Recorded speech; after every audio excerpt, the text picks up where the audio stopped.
नमस्कार, जय हिंद, जय भारत। भारतीय अवाम ताकत दल अपने भारतीय भाई बहनों अर्थात अपने देश भारत की जनता अर्थात अपनी भारतीय अवाम से भारतीयता आधारित आपसी श्रद्धा, भारतीयता आधारित आपसी स्नेह, भारतीयता आधारित आपसी प्रेम, भारतीयता आधारित आपसी अखलाक मोहब्बत, भारतीयता आधारित आपसी सहयोग, भारतीयता आधारित आपसी सम्मान, भारतीयता आधारित आपसी एकता, भारतीयता आधारित आपसी भाईचारा तथा भारतीयता आधारित आपसी सद्भाव को समझने व इन्हें आत्मसात करके वैसा ही और उसी अनुसार आचरण एवं व्यवहार करने हेतु और इसके समस्त भारत में प्रचार प्रसार करने हेतु और इसकी अहमियत और महत्व को प्रत्येक देशवासी को समझाकर उसे अपनाते हुए वैसा ही और उसी अनुसार आचरण एवं व्यवहार करने हेतु और प्रत्येक देशवासी को अपना ही भारतीय भाई बहन मानकर, समझकर और अपनाकर उनके साथ वैसा ही और उसी अनुसार आचरण एवं व्यवहार करने हेतु सतत, सदैव और हमेशा अदब के साथ, आदर के साथ अर्ज करता है, विनती करता है। देखिए, करीब 4 साल से ऊपर लगातार भारतीय अवाम ताकत दल देश में और हमारे सभी भारतीय भाई बहनों के बीच में, मान लीजिए कि वो आबादी 135 करोड़ हो या 140 करोड़ हो, जो भी इनके बीच में भारतीयता आधारित एकता को स्थापित करने और भारतीयता के माहौल को लाने के लिए सतत प्रयास कर रहा है। अभी फिलहाल सीमित साधन सोशल मीडिया के, यूट्यूब के वीडियो के पैगाम के माध्यम से,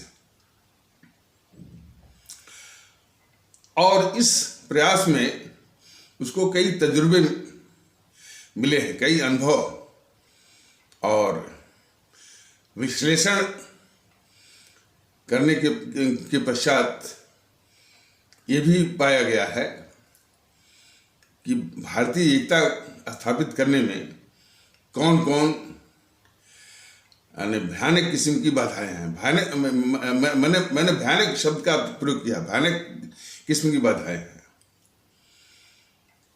वो भयानक किस्म की जो बाधाएं हैं वो एक दुष्प्रचार, ये एक दूसरे के खिलाफ दुष्प्रचार और झूठ के आधार पर एक नफरत आधारित एक दुर्भावना जो है वो भरी गई है। जैसे सर्वप्रथम हम शुरू करेंगे हमारे इस्लाम आस्था वाले भारतीय भाई बहन।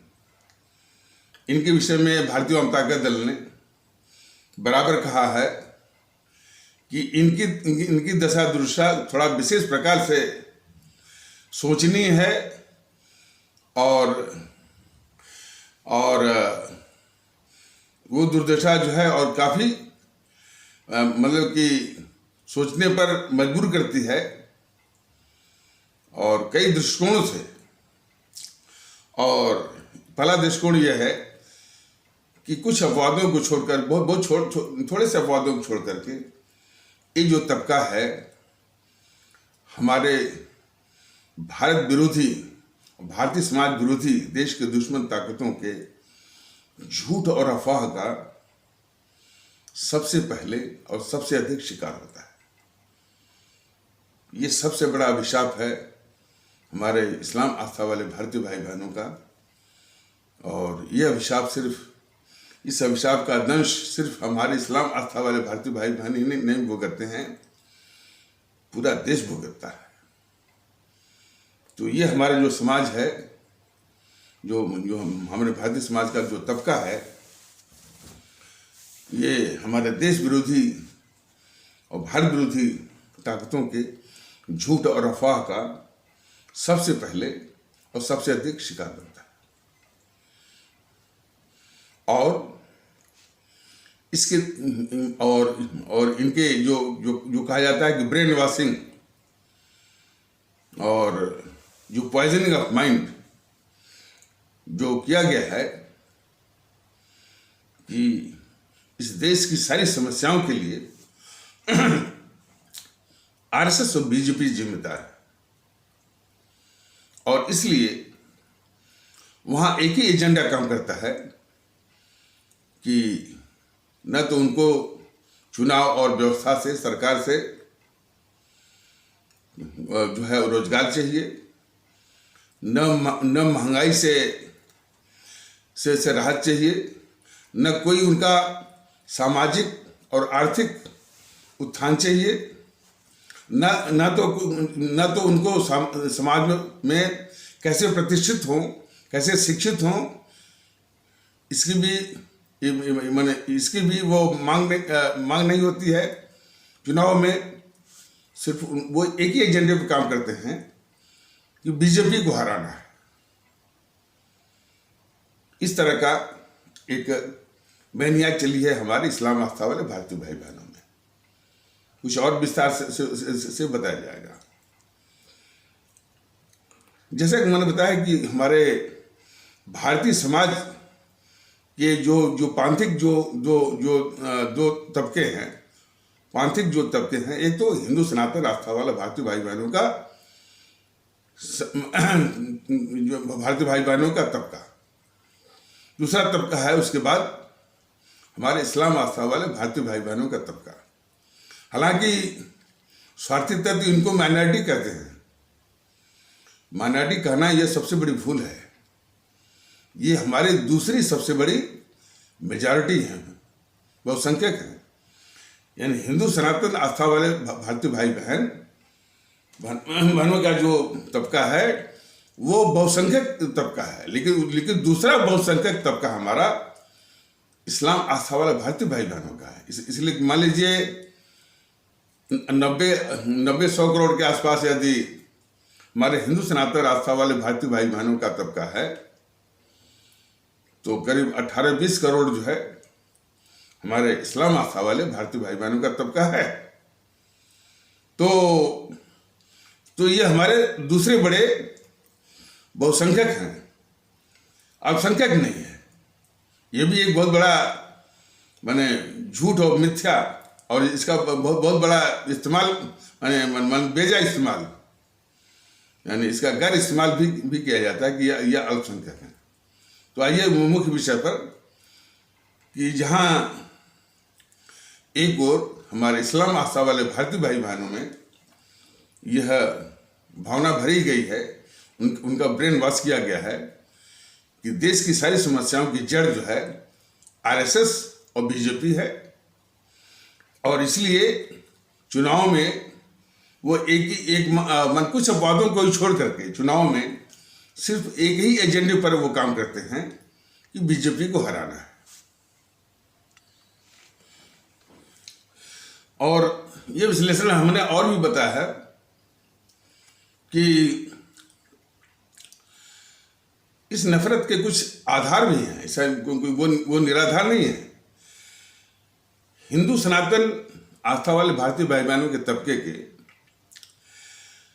कुछ ऐसे तंजीमें हैं, खास करके बजरंग दल और हिंदू युवा वाहिनी और किस्म के जो छुट भैया हैं, बहुत गंदी बातों के साथ हमारे इस्लाम आस्था वाले भारतीय भाई बहनों के गांव और बस्तियों में जाकर के वो सरेआम बोला करते हैं। जैसा कि शायद पिछले एपिसोड में बताया गया है, बोलते हैं कि भारत में रहना है तो वंदे मातरम कहना होगा, और बहुत भद्दी बातें अशिष्ट शब्दों से उनको संबोधित करते हैं, नवाजते हैं। ये किसी भी मुल्क के लिए असह्य है। और ऐसे तत्वों को भारतीय वक्ता स्पष्ट कहता है कि हिंदू युवा वाहिनी के लोग बजरंग दल के लोग, इन्होंने हिंदू युवा वाहिनी और बजरंग दल इत्यादि के ऐसे तत्व, उनकी क्या औकात है कि यानी इन शब्दों का प्रयोग करके हमारे इस्लाम आस्था वाले भारतीय भाई बहनों को अपमानित करने का, जबकि भारत के संविधान ने उनको भारतीय नागरिक के रूप में उनको इज्जत बख्शी हुई है हमारे आपके बराबर। हालांकि उनमें भी बहुत कमी है, वो काफी तबका अपने को भारतीय मानता ही नहीं है, कहता है कि हम मुसलमान हैं, तो ये भी उसका भ्रम है। तो उसको भी ये भ्रम दूर करना पड़ेगा कि वो मुसलमान नहीं बल्कि वो इस देश के भारतीय नागरिक हैं। तो इन्हीं सब कारणों से, कुछ कारणों से हमारे इस्लाम आस्था वाला भारतीय भाई बहनों का तबका जो है चुनाव के वक्त में सिर्फ एक ही एजेंडे पर काम करता है कि बीजेपी को हराना है और उसको कुछ चाहिए ही नहीं। अब दूसरी ओर जो सबसे बड़ा बहुसंख्यक है हमारा हिंदू सनातन आस्था वाले भारतीय भाई बहन के तबके में, यह एक भावना या ब्रेन वॉशिंग कह सकते हैं, ब्रेन वॉशिंग या पॉइजनिंग ऑफ माइंड भरा गया है कि देश की सारी समस्याओं की जड़ जो है ये मुसलमान है। मोरलेस जरा इसको हमारे भारतीय भाई बहन बहुत गौर से जरा इसको समझें। हमने अभी इस्लाम आस्था वाले भारतीय भाई बहनों में जो एक दुर्भावना और brain washing, poisoning of mind जो भरा गया है, किस तरह का अभी वह बताया गया है। हिंदू सनातन आस्था वाले भारतीय भाई बहनों में मोर और लेस यह दुर्भावना या यह ब्रेन वॉशिंग यह पॉइजनिंग ऑफ माइंड भरा गया है कि देश की सारी समस्याओं की जड़ जो है वो मुसलमान है।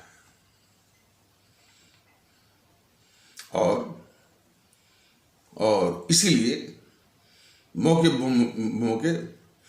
उनके जो कट्टरवादी तत्व हैं उनका नमूना तभी बताया कि उनको सरेआम गंदी भद्दी बातों को सरेआम मंचों से बोलते हैं, और जो अपने को सभ्य कहते हैं बड़े सॉफिस्टिकेटेड वर्ड में, यदि उनसे बात करिए तो वो बोलते बोलते 2-4 वाक्यों के बाद फिर इसी पर आकर के गिर जाएंगे कि इस देश की सारी समस्याओं की जड़ जो है इस देश के मुसलमान है। और इन्हीं अवधारणाओं पर, इन्हीं दुर्भावनाओं के आधार पर वो सारे तर्क गढ़ते हैं। तो दो हो गया आपका नफरत का एक माने आधार। तीसरा है कि हमारे उपेक्षित भारतीय भाई बहनों और कम्युनिस्टों द्वारा दुष्प्रचारित हमारे उपेक्षित या हमारे पिछले जो भारतीय भाई बहन जिनको मैंने सब ये शेड्यूल कास्ट या अनुसूचित जात से मैंने संबोधित करते हैं। भारतीय जनता का दल तो न तो उनको अनुसूचित जात कहता है न तो शेड्यूल कास्ट कहता है। जो मुनासिब और उचित संबोधन हो सकता है कि हमारे वो पिछड़े भारतीय भाई बहन, भाई पिछड़ापन है, या हमारे उपेक्षित भारतीय भाई, उपेक्षित इसलिए कि जो सम्मान मिलना चाहिए भारत के संविधान ने तो दे दिया, लेकिन समाज में मैं हम सबको नहीं कर रहे हैं। कुछ ऐसे तबके हैं जो उनको सम्मान देने के लिए मानसिक रूप से तैयार नहीं है। तो इसीलिए भारतीय जनता दल उनको जो संबोधित करता है कि हमारे उपेक्षित भारतीय भाई बहन और हमारे पिछड़े भारतीय भाई बहन, इनको कि शेड्यूल कास्ट या अनुसूचित जात के रूप में ये संबोधित जो है वो किए जा रहे हैं। और कम्युनिस्टों के द्वारा जो ब्रेन वॉशिंग की गई है और जो पॉइजनिंग ऑफ माइंड है, और इस तरह से जो भावना भरी गई है कि देश की सारी समस्याओं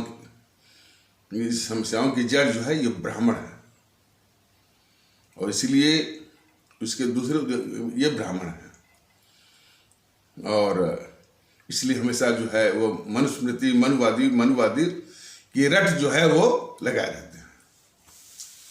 तो ये तीन किस्म के जो है ये नफरत का आधार जो है ये विश्लेषण यही कहता है।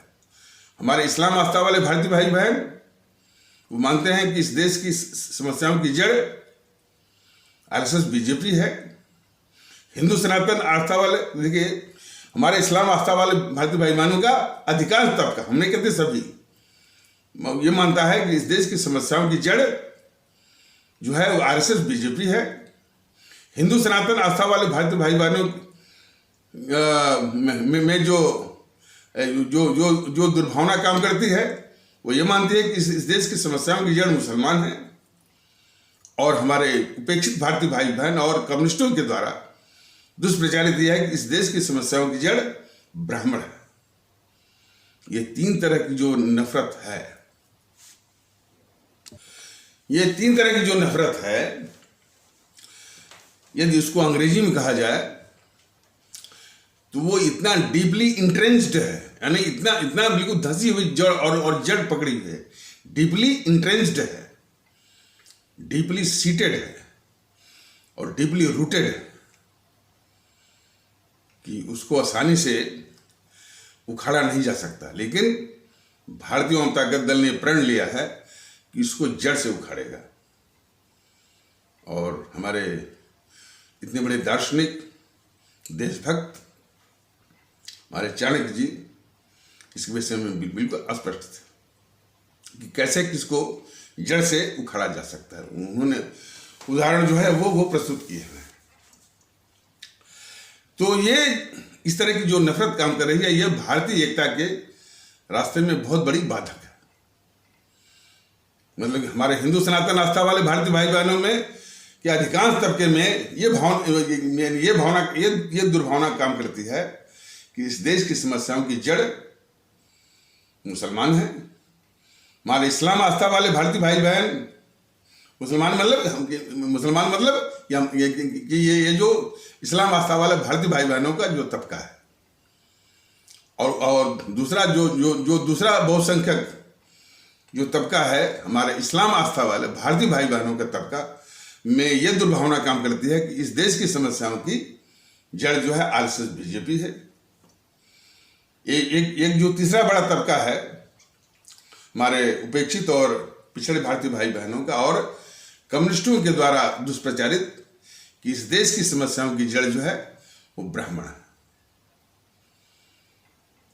और ये दुर्भावनाएं जो है क्रमशः उन तबकों में मैंने जड़ पकड़ी हुई हैं, डीपली इंट्रेंच्ड है, डीपली सीटेड है और डीपली रूटेड।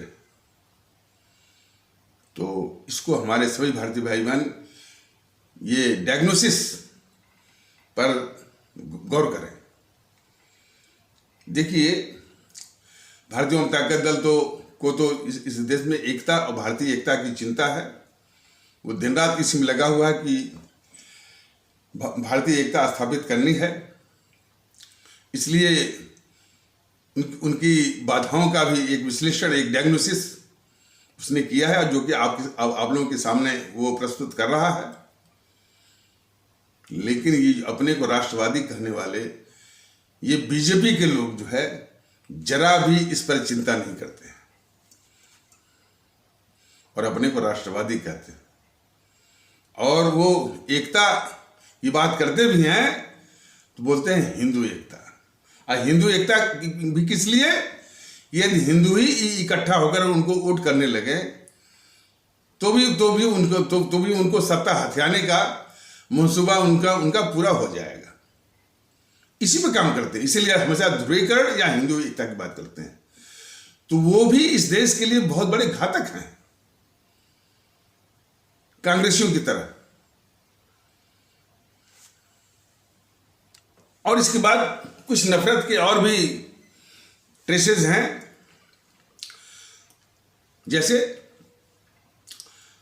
दक्षिण भारत के कुछ राज्यों में, खासकर तमिलनाडु में उत्तर भारतीयों के खिलाफ और हिंदी के खिलाफ एक बहुत बड़ा दुष्प्रचार चलता है, दुर्भावना कम करती है, और इस दुष्प्रचार और दुर्भावना पर वहाँ की राजनीति चलती है, और राजनीति करने वाले सत्ता हथियाते हैं तमिलनाडु में, यानी उत्तर भारतीयों के खिलाफ और हिंदी के खिलाफ। इस तरह का षड्यंत्र जो है वो जो है तमिलनाडु में चलता है, और ऐसा चलाने वाले सत्ता पर बैठे हैं, वो सत्ता हथियाते हैं। एक अन्य तरह का भी नफरत चलती है कि एक प्रांत में रहने वाले वो दूसरे प्रांत के रहने वालों को बोलते हैं बाहरी है, दूसरे प्रांत को रहने वाले बाहरी है। ये देखने को मिलता है, मैं जब गया था आसाम में है, नागालैंड में है, मणिपुर में है, और भी जो है अन्य पूर्वोत्तर भारत के राज्यों में है, बाहरी बाहरी बाहरी। और इसी बाहरी नफरत का माहौल जो है महाराष्ट्र में भी कुछ तत्व फैलाते रहते हैं। और देश को भूलना नहीं चाहिए कि ये बाला साहब ठाकरे वाली जो राजनीति, हालांकि बाला साहब ठाकरे को स्थापित करने वाली यही जीएनपीसी कांग्रेस ही है। जीएनपीसी कांग्रेस ने ही जो है शिवसेना को स्थापित किया, बाला साहब को उनको स्थापित किया। तो बाला साहब ठाकरे वाली जो शिवसेना है वो भी नफरत में यह है बाहरी, महाराष्ट्र के बाहर वाले।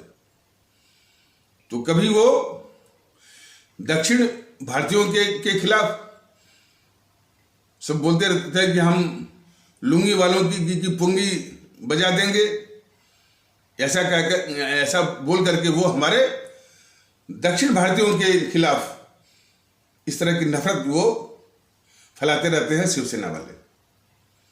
और कभी उत्तर भारतीयों के खिलाफ, उत्तर प्रदेश के रहने वाले जो उत्तर प्रदेश के जो भारतीय भाई बहन हैं, बिहार के जो भारतीय भाई बहन हैं, और इसके साथ साथ हमारे इस्लाम आस्था वाले भारतीय भाई बहनों के खिलाफ तो परमानेंटली एक नफरत है। इसी नफरत की राजनीति करती है ये शिवसेना। तो ये बाहरी वाला,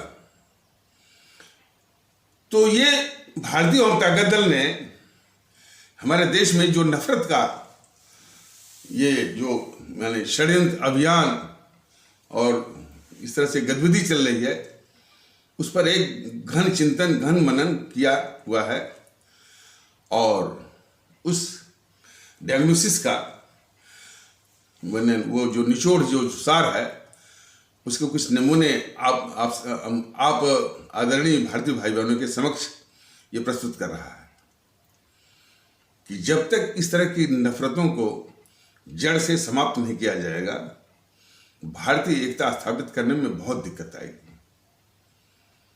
इन नफरतों को समाप्त करना होगा। इनके कारण कुछ भी रहे, मानता हूं कि हिंदू सनातन आस्था वाले तबके में, उदाहरण के लिए, इसमें इन समूहों ने जो हिंदू सनातन आस्था वाले भारतीय भाई बहनों के तबके में जो सामंतशाही सोच वाले या कट्टरवादी किस्म के तत्वों ने पूरे समाज को जकड़ रखा था, और जकड़ करके उन्होंने क्या किया था कि शिक्षा सिर्फ सीमित लोग ही लेंगे, वेद का ज्ञान सिर्फ सीमित लोग ही लेंगे, और बाकी को शिक्षा का अधिकार नहीं है। और तबकों को तो न तो उनको शिक्षा का अधिकार है, न तो आर्थिक उत्थान का अधिकार है, न तो उनको जो है बराबरी का अधिकार है। वो शोषित हमेशा होते रहे, उनको हमेशा जो अपमान और शोषण की हमेशा उनको चोट उनको दी जाती रहे। इसी मानसिकता पर ये हिंदू सनातन आस्था वाले भारतीय भाई बहनों के तबके के जो सामंतशाही और कट्टरवादी तत्वों ने काम किया है, और उनके मुंह से पाखंडी वाक्य तो बहुत अक्सर निकला। एक पाखंडी वसुधैव कुटुंबकम, हम तो वसुधैव कुटुंबकम की बात करते हैं। बात करें, मुंह से उच्चारण करेंगे वसुधैव कुटुंबकम, और अपने ही जो बगल में जो जो जो भारतीय भाई बहन है उसके साथ क्या माने जानवरों से बदतर व्यवहार, और उनका हजारों साल तक उनका शोषण। ये पाखंड रहा है हिंदू सनातन आस्था वाले भारतीय भाई बहनों के सामंतशाही और कट्टरवादी तत्वों के द्वारा। और देश को भूलना नहीं चाहिए, यही कट्टरवादी तत्व जो है भारतीय जनता पार्टी के माध्यम से सत्ता के जरिए जो है आने का वो एक अभियान वो चला रहे हैं, और उन्हीं सामंतशाही और कट्टरवादी तत्वों का प्रतिनिधित्व करता है ये सुधांशु त्रिवेदी, और उसका जो घिनौना रूप है वो है पुष्पेंद्र कुलश्रेष्ठ और यति रश्मानंद सरस्वती। ये सभी को समझने की आवश्यकता है।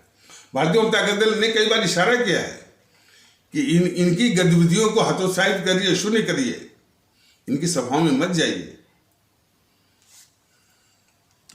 जब देश में नफरत का विश्लेषण और डायग्नोसिस की बात हो रही है, तो लोग तो यहां तक कहते हैं कि जेएनयू के जो कम्युनिस्ट माइंडेड जो तत्व हैं और हमारे इस्लाम आस्था वाले भारतीय भाई बहनों के जो कट्टरवादी तत्व हैं, इन दोनों ने मिल करके हमारी जो मूर्धन्य शिक्षण संस्था है अलीगढ़ मुस्लिम यूनिवर्सिटी AMU, जामिया मिलिया, नदवा इत्यादि में जो है इसी तरह का जहरीला वातावरण इस देश की समस्याओं के लिए RSS BJP जिम्मेदार है, विश्व हिंदू परिषद जिम्मेदार है, और या तो ब्राह्मण जिम्मेदार है। इस तरह का जहरीला वातावरण जो है ये सब JNU वाले और कम्युनिस्ट वाले और इस्लाम आस्था वाले भारतीय भाई बहनों के तबके के कट्टरवादी तत्व। तो ये भी हमारा इतना मूर्धन्य और देश में नाम कमाने वाला अलीगढ़ मुस्लिम यूनिवर्सिटी और जामिया मिलिया जो है वो विश्वविद्यालय इस दुर्दशा के लिए अभिशप्त है। तो सुधांशु त्रिवेदी जैसे सामंतशाही सोच के लोग जो ये नफरत की जो आग चल रही है अपने देश में, उसमें घी का काम करते हैं। दिन रात जो है इस देश की जरूरत क्या है? साझी सोच, साझी संस्कृति। साझी माने सबका महत्व है, साझी सोच, साझी और साझी समझ, यानी कंपोजिट अंडरस्टैंडिंग और कंपोजिट थिंकिंग, और इसके बाद साझी संस्कृति, साझी हमारी विरासत, साझा इतिहास, composite culture, composite heritage, composite history, या दूसरे शब्दों में गंगा जमुनी तहजीब। इसको बराबर ये न करता है सुधांशु त्रिवेदी जैसे लोग। तो इनको भी ठीक से पहचानिए। ये बराबर उलझा रहता है ये सुधांशु त्रिवेदी, या तो संजय सिंह के खिलाफ, या तो जो है वो जो कांग्रेसी जो चमचे हैं वो आलोक शर्मा, पवन खेड़ा, अभय दुबे, इन्हीं से उलझा रहता है। वो तो ये अभय दुबे, पवन खेड़ा और आलोक शर्मा ये तो कांग्रेस के पाप को धुलने का मौका ढूंढते हैं। गद्दार जवाहरलाल नेहरू, गद्दार इंदिरा गांधी, गद्दार राजीव गांधी इत्यादि। हालांकि इस विषय पर एक और भी मतलब विशेष रूप से परिचर्चा हम जो अगले वीडियो में हम करने वाले हैं। एक तो देशभक्ति की अवधारणा को और फिर गद्दारी की अवधारणा को, इन सबों ने दोनों को डिरेल किया है और प्रदूषित किया है कि किसी को गद्दार कहने पर कोई यानी हमारे भारतीय भाई बहनों में कोई क्रोध नहीं आता है। जैसे कि कन्याकुमारी को कह दिया गया कि भाई वो इस देश का गद्दार है, क्योंकि वो बोला था कि भारत तेरे टुकड़े होंगे और इंशाअल्लाह भारत की बर्बादी तक जंग जारी रहेगी। कोई प्रतिक्रिया नहीं। लेकिन पंथ पर कुछ बोल दे, हिंदू सनातन की किसी किताब पर, किसी आस्था पर, तब देखिए सड़कों पर निकल आएंगे। उसी प्रकार इस्लाम पंथ पर कोई बोल दे तो गला काट देंगे। लेकिन वही भारत तेरे टुकड़े होंगे, भारत बर्बादी तक जंग जारी रहेगी, कोई प्रतिक्रिया नहीं। तो किस कदर जो है हमारा जो है अंग्रेजी में कहा जाता है इंडॉक्ट्रिनेशन और रॉन्गली ओपिनियोनेटेड एक विचारधारा, एक जो है गलत अवधारणा जो है वो बैठी हुई है, पैठ ली हुई है। तो इन बातों के प्रति गंभीर होना चाहिए, लेकिन इस पर कभी चर्चा नहीं होती है। और सुधांशु त्रिवेदी जैसे लोग इस आग में घी का ही काम करते हैं। लेकिन जब मैं सुधांशु त्रिवेदी का नाम लेता हूं तो वो अकेला नहीं है। उसी का एक विकृत और घिनौना रूप कौन है? पुष्पेंद्र कुलश्रेष्ठ है और यति नरसिम्हानंद सरस्वती है। और उसी का जोड़ीदार तौकीर रजा है। उसी का जोड़ीदार जो है शफीकुर रहमान वर्क है। उसी का जोड़ीदार जो है असदुद्दीन ओवैसी है। इन सबों को समर्थन मिल रहा है। ये देश का सबसे बड़ा कलंक है, सबसे बड़ा अभिशाप है कि इन सबको कुछ तबके जो है वो ये कुछ तबके जो है पुष्पेंद्र कुलश्रेष्ठ को, कुछ जो है वो यति नरसिम्हानंद सरस्वती को, कुछ जो है तौकीर रजा को, कुछ जो है शफीकुर रहमान वर्क को। और इस प्रकार और भी है नफरत फैलाने वाले, वामन मिश्रम, चंद्रशेखर रावण और राजरत्न अंबेडकर, प्रकाश अंबेडकर, ये भी नफरत ही फैलाते हैं। और राजनीतिक पार्टियां तो कुछ नफरत पर ही उनकी राजनीति चलती है। जैसे डीएमके तमिलनाडु में, शिवसेना महाराष्ट्र में, ये ममता बनर्जी बोलती है चुनाव के वक्त में मैं सारे हिंदी भाषियों को और गुजरातियों को मैंने वो बंगाल की खाड़ी में थकवा दूंगी। तो इसको बहुत गंभीरता से लेने की आवश्यकता है, बहुत गंभीरता से सोचने की आवश्यकता है, इसलिए कि इन सारी समस्याओं के इनका समाधान जो है भारतीयता है। अक्सर देखा गया कि ये सुधांशु त्रिवेदी जो है संजय सिंह, जो कि आम आदमी पार्टी वाला है, वो अनाप शनाप इनके ऊपर आरोप लगाता है। ये भीगी बिजली की तरह वो सुनते रहते हैं कि इन्होंने अडानी को ये किया और 10 लाख का सूट पहनते हैं, अडानी का जो है टैक्स माफ किया। लेकिन संजय सिंह ऐसे,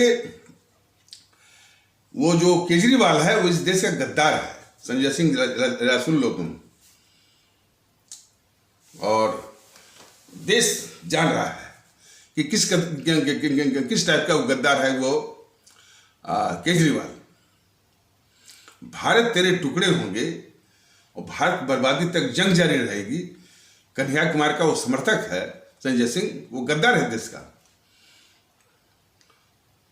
खालिस्तानियों से, जो खालिस्तानी आतंकवादी हैं, उससे इसके संबंध प्रकट हुए हैं। संजय सिंह जान लो। और इसी गद्दार केजरीवाल ने अपने 2 गद्दारों प्रशांत भूषण और योगी यादव के द्वारा कश्मीर मसले पर भारत विरोधी वक्तव्य दिलवाया कि कश्मीर में जनमत संग्रह किया जाना चाहिए। यह वक्तव्य उस गद्दार जवाहरलाल नेहरू का है। फिर वही गद्दारी केजरीवाल ने अपने 2 गद्दारों योगेंद्र यादव और प्रशांत भूषण के द्वारा ये कहलवाया कि कश्मीर पर जनमत संग्रह कराया जाना चाहिए। और जो बात वो गद्दार जवाहरलाल नेहरू कहने से उसकी हिम्मत नहीं पड़ रही थी, हालांकि उसके मन में तो था वो, और इसीलिए उसने वक्तव्य भी दिया था। गद्दार जवाहरलाल नेहरू जो बोला था कि उसने ये बोला था कि कश्मीर के भाग का फैसला कश्मीर के लोग जन्म संग्रह प्लेबिसाइट के द्वारा करेंगे। उसने इस तरह का वक्तव्य जो है, इस तरह के सार्वजनिक वक्तव्य यूं ही नहीं बोला था। उसके मन में जो मंशा थी गद्दारी वाली कि जम्मू कश्मीर में हमारे इस्लाम आस्था वाले भारतीय भाई बहनों की मेजॉरिटी है, बहुसंख्या है, तो उनको पाकिस्तान के पक्ष में भुलवाया जा सकता है, बरगलाया जा सकता है, उनके पक्ष में जन्म संग्रह जो है वो मोबिलाइज किया जा सकता है। इसी षड्यंत्र के तहत उसने बोला था। और इस प्रकार जो इतना प्रयास किया इस गद्दार जवाहरलाल नेहरू ने, जो जम्मू कश्मीर जिसका विलय अंतिम पूर्ण रूप से भारत में होने के कारण भारत का अभिन्न अंग हो गया था, उसको उसने लाख कोशिश किया कि वो पाकिस्तान के हवाले हो जाए। लेकिन वो उसके लाख कोशिश करने के बाद वो ये गद्दारी वो कर न पाया। हालांकि मैंने प्रयास उसने बहुत किया, अंत में उसने ये वक्तव्य दिया। तो सोचा कि कम से कम ये उसका षड्यंत्र कामयाब हो गया कि भाई कि ये इस तरह के कि जम्मू कश्मीर में जन्म संग्रह कि कश्मीर के लोग जो है वो किसके साथ जाना चाहेंगे, भारत के कि पाकिस्तान के। तो निश्चित रूप से हमारे जो जम्मू कश्मीर के जो इस्लाम आस्था वाले भारतीय भाई बहन हैं, उनको पाकिस्तान में के पक्ष में बरगला करके और भुलवा करके पाकिस्तान के पक्ष में जन्म संग्रह मोबिलाइज करके जम्मू कश्मीर को पाकिस्तान के हवाले किया जा सकता है। ये मंसूबा था गद्दार जवाहरलाल नेहरू का, इसीलिए उसने ऐसा वक्तव्य दिया था। उसी गद्दारी के मंसूबे के साथ ये गद्दार केजरीवाल अपने दो गद्दारों प्रशांत भूषण और योगेंद्र यादव के द्वारा यही वक्तव्य दिलवाया। लेकिन जिसको वो गद्दार जवाहरलाल नेहरू बोल न सका, उसको भी इन सबों ने नेहरू की गद्दारी से भी आगे बढ़ करके बोला कि यदि ये जन्म संग्रह पाकिस्तान के पक्ष में आता है तो जम्मू कश्मीर को पाकिस्तान के हवाले कर देना चाहिए। ये पूरा आईना दिखाया जाना चाहिए संजय सिंह को। लेकिन ये सामंतशाही और नफरत का जो माहौल चला है उसमें उस आग में घी डालने वाले और बौद्धिक अहंकारी सामंतशाही जो है सुधांशु त्रिवेदी, ये कभी नहीं बोलेगा, ऐसा कभी नहीं बोलता। विज्ञान की जितनी उपलब्धियां हैं, यानी विज्ञान ने क्या नहीं किया बताइए। एक यानी इलेक्ट्रॉन से भी छोटे कण, पॉजिट्रॉन और क्या क्या, अब तो आजकल तो वो स्ट्रिंग थ्योरी भी चली है, और ब्रह्मांड पूरा का एक आइडिया दिया है इसने, विज्ञान ने हमारे जीवन को आसान किया है। उस विज्ञान को नीचा दिखाने के लिए ये कट्टरवादी सामंतशाही सोच वाला कहता है कि ये तो सब हमारे वो जो है यानी सब हमारे पुराण में था, हमारे वो सनातन में है। न्यूटन थ्योरी है, बता दूं, न्यूटन ने जो है गति के तीन नियम जो बनाए हैं वो है उसमें, गुरुत्वाकर्षण का सिद्धांत उसमें है, और जो है इसके वेलोसिटी की कोई आइडिया है, और जो सबसे मैंने जो अपनी मैंने पदार्थों में अपनी पहचान को बताने वाला क्या होता है, परमाणु एटम होता है। उसकी कोई आइडिया है? एटम का क्या स्ट्रक्चर है, इसके विषय में कोई आइडिया है? अरे हम क्या क्या बताएं, इतना झूठ बोलता है ये सुशांत त्रिवेदी। सिर्फ विज्ञान ने हमारी मानवता की सेवा तो कर ही रही है, कर ही रहा है, उसके जीवन को आसान तो बनाया है। और जितने भी ये जो पांथिक ठेकेदार हैं, पांथिक ठेकेदार हिंदू सनातन के हों चाहे ऐसे इस्लाम आस्था के हो चाहे और आस्थाओं के, उनको सबसे बड़ी दुश्मनी विज्ञान से ही होती है, क्योंकि उनके झूठे साम्राज्य और झूठा जो उनका जो जो जो मठाधीशी है और जो झूठ के साम्राज्य को विज्ञान जो है अच्छी तरह से उसको बुलडोज करता है, ढाता है। तो जितने भी ठेकेदार हैं पंथ वाले, हिंदू सनातन के, इस्लाम के, वो इसी विज्ञान से ही अपनी दुश्मनी निभाते हैं। उसी को दूसरे रूप में ये सुधांशु त्रिवेदी उस विज्ञान को नीचा दिखाने के लिए इस तरह का वो षड्यंत्र जो है वो रच रहा है। तो और कोई कह रहा था कि जो हनुमान चालीसा है उसमें जो हनुमान चालीसा में जो बोला गया कि युग सहस्र योजन पर भानु, इसका मतलब है कि इससे जो है 15 करोड़ किलोमीटर की दूरी जो पृथ्वी से जो सूर्य की है इसी कहने में निकल आती है। कहीं से लाकर इनको चिपकाने की एक आदत होती है। पृथ्वी से सूर्य की दूरी तो माने उन्होंने ऐसे कह दिया है, लेकिन बुध से कितनी दूरी है सूर्य की? पृथ्वी से बुध की कितनी दूरी है? और किस तरह के ऑर्बिट में घूम रही पृथ्वी, गोल की इलिप्टिकल की हाइपरबोलिक, और उसके घूमने में जो है एपहेलियन और जो है पेरिहेलियन क्या है, कहीं पर वर्णन है। तो झूठ मूठ का सिर्फ विज्ञान, अच्छा विज्ञान ने जैसे मैंने बताया कि वो मानवता की सेवा ही नहीं कर रहा, उसके जीवन को आसान कर रहा, और तमाम जो भ्रांतियां सब जो झूठ फैलाए हुए हैं ये पांथिक ठेकेदार, उन भ्रांतियों के विषय में स्पष्टता भी लाता है। और मैंने क्या कहते हैं उसको, तो इन पांथिक ठेकेदारों ने जो तमाम तरह के अंधविश्वास का पूरा जो इन सबों ने जाल बुना हुआ है, उस जाल को भी काटता है विज्ञान। उस जाल काट करके एक ज्ञान के प्रकाश में लाता है विज्ञान तो एक वैज्ञानिक दृष्टिकोण भी होता है।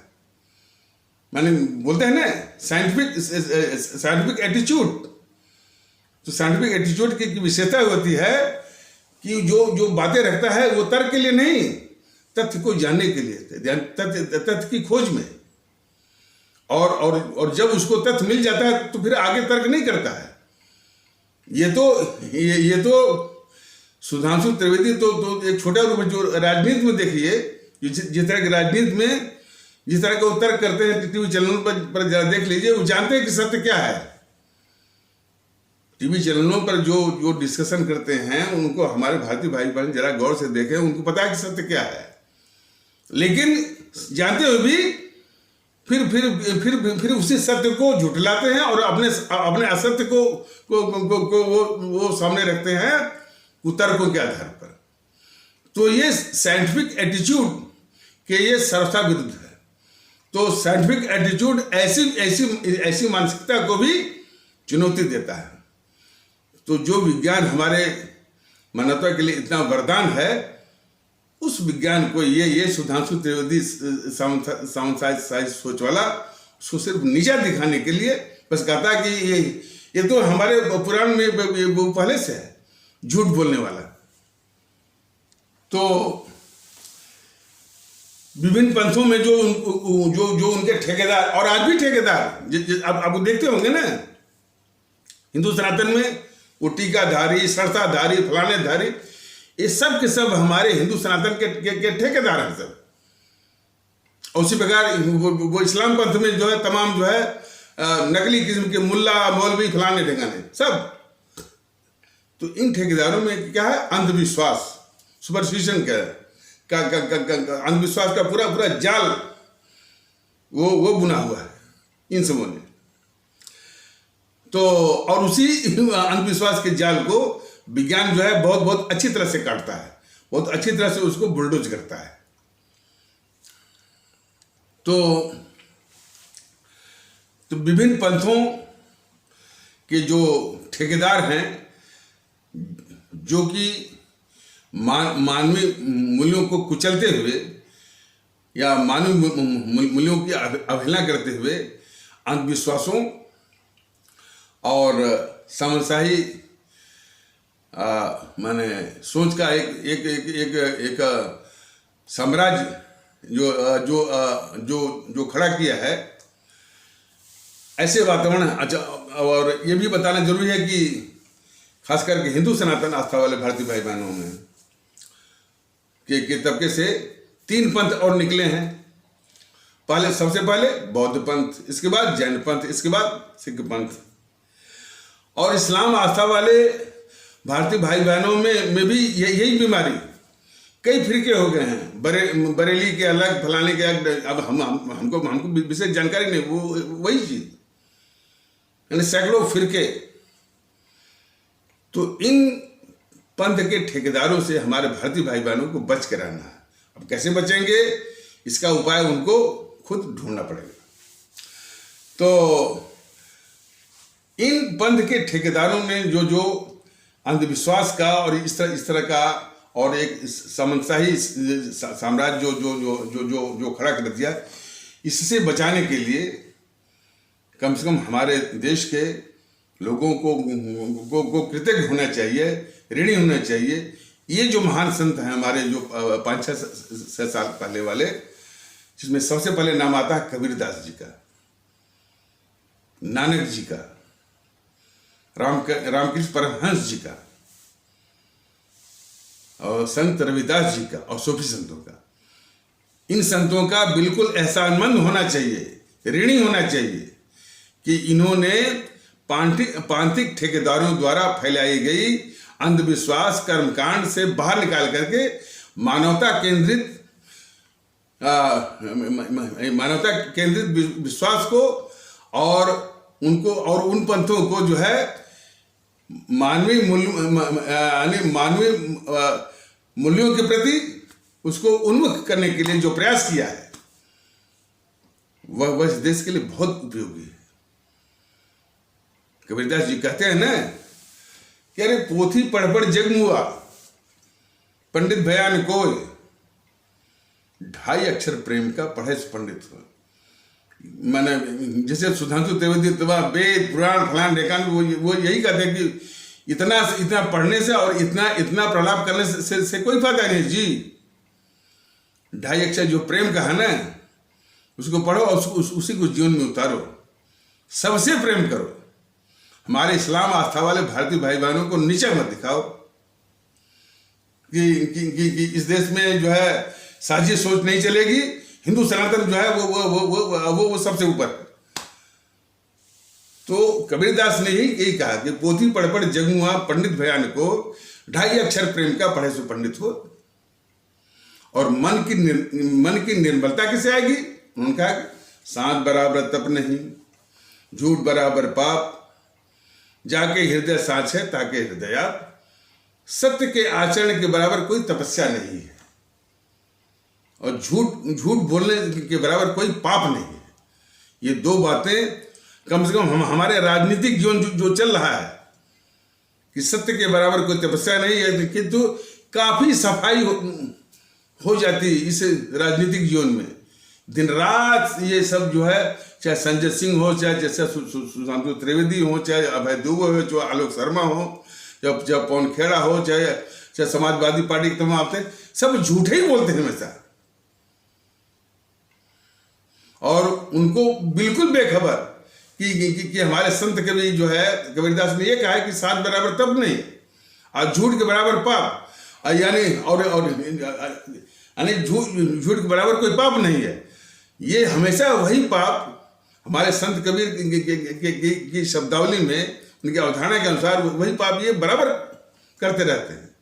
लेकिन यदि इनके इस उपदेश के अनुसार जो है कम से कम कुछ असर हो, तो काफी राजनीतिक जीवन में सफाई या शुद्धिकरण हो जाएगा।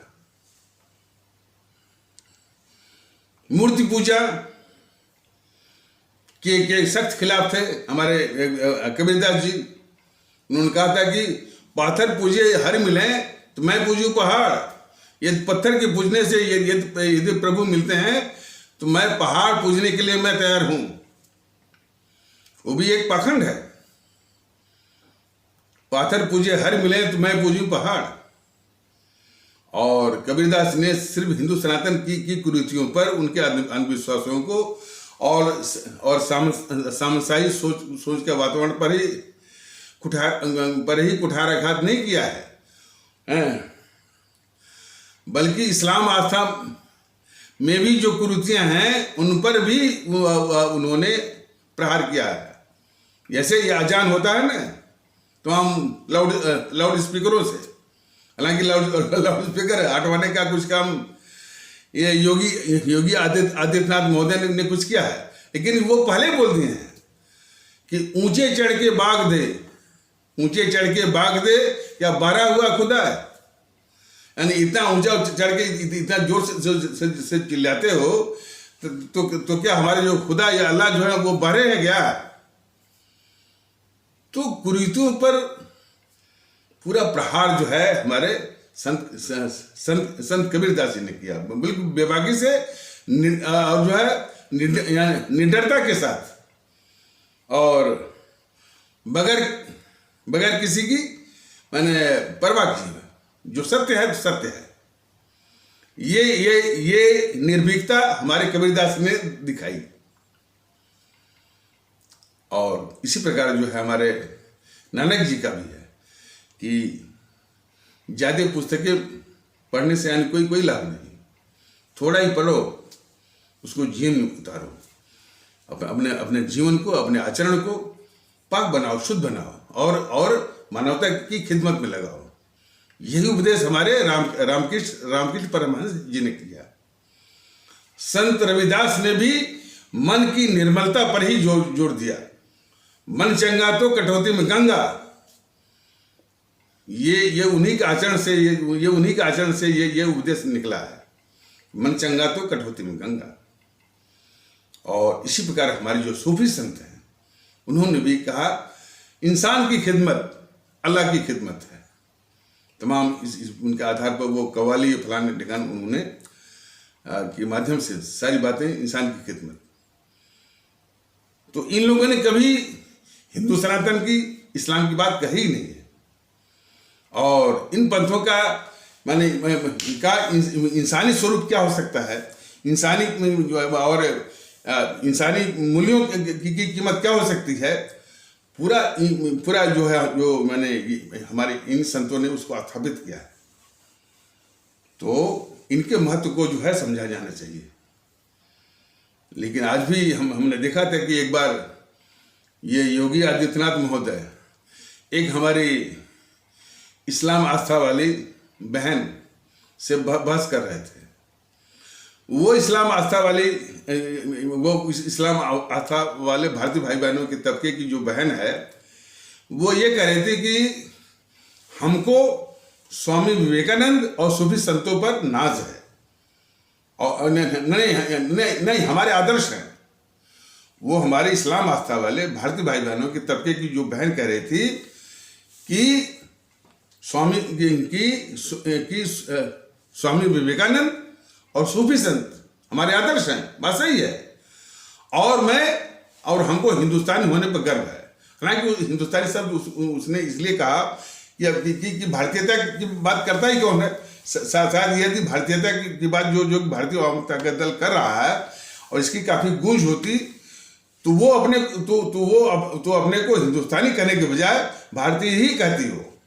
तो खैर इसके जवाब में ये कट्टरवादी सोच के आपके योगी आदित्यनाथ उसके सामने कह रहे हैं और कितना झूठ बोल रहे हैं। कह रहे हैं कि हम भी तो यही कह रहे हैं कि स्वामी विवेकानंद जी ने कहा था कि हमको हिंदू होने पर गर्व है। लो कितना झूठ। और इस चीज को भारतीय जनता दल ने इसी यूट्यूब के माध्यम से कई बार बताया है कि योगी आदित्यनाथ महोदय इतना झूठ मत बोलिए। स्वामी विवेकानंद जी ने कभी किसी भी मौके पर ये नहीं कहा कि उनका विश्वास जो है और या उनका धर्म जो है वो हिंदुत्व है या हिंदू है। उनका क्या धर्म है इसके विषय में भारतीय जनता दल ने यानी इसी यूट्यूब के माध्यम से कई बार बताया हुआ है।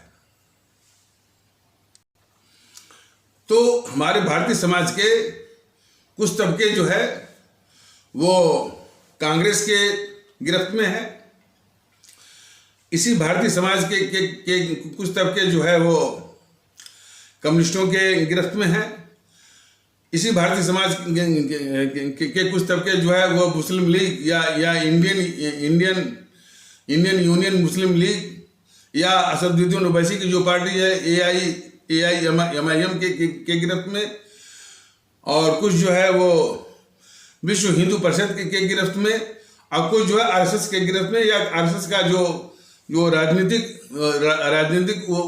उत्पाद है, पॉलिटिकल जो है वो प्रोडक्ट है या आउटकम है बीजेपी, उसकी गिरफ्त में। या ये सब जो हमारे देश में एकता को तोड़ने के लिए, एकता में विशेष करके हिंदू मुस्लिम एकता को तोड़ने के लिए ये सब दिन रात सक्रिय हैं। तो हमारे आदरणीय भारतीय भाई बहन इनसे सावधान रहें।